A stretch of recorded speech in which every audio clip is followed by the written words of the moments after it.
Good day, sir. Is my CBT monitoring tools. Doon po sa ano ko po, sa sinend ko po sa sir, is yung yung nasend ko po doon is yung nasa ginawa kong Word, and then doon po sa Excel. Sa Excel po kasi di ko po kasi mapag-isa. So, dito po sa But sa Word naman po is napag-isa naman yun. Di nga lang nasunod yung format. But yun na nga po, dito po proceed na po tayo sa activity 1, the progress chart.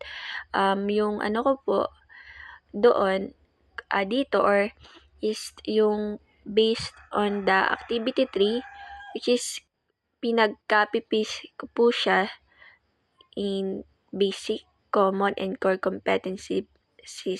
So, dito po sa di ko pala siya naalis yung elective competencies. So, wala po ako doon. And then, yung dito po sa my color, right? So, yung nilagay ko po is yung kinapipis ko yung nasa elective competency niya, yung mismong nakapaloob doon.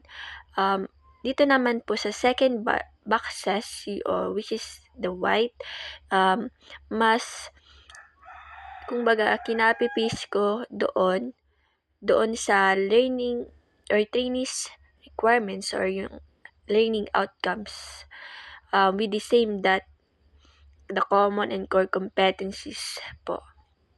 Dito po sa activity 2, achievement chart, dito po is makikita nyo naman po doon sa ginawa ko po. Dito, isa lang yung nailagay ko or nas-seize ko po yung screenshot.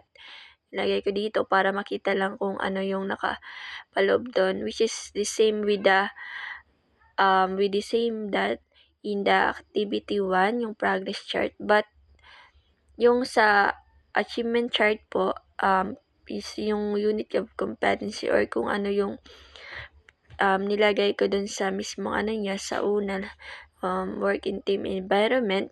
And then yung dito po sa second boxes, yung white is pinag-copy-paste ko din po siya, but in the learning activity task. Yun yung po yung nilagay ko dito sa second boxes po. Yun lang po. Thank you.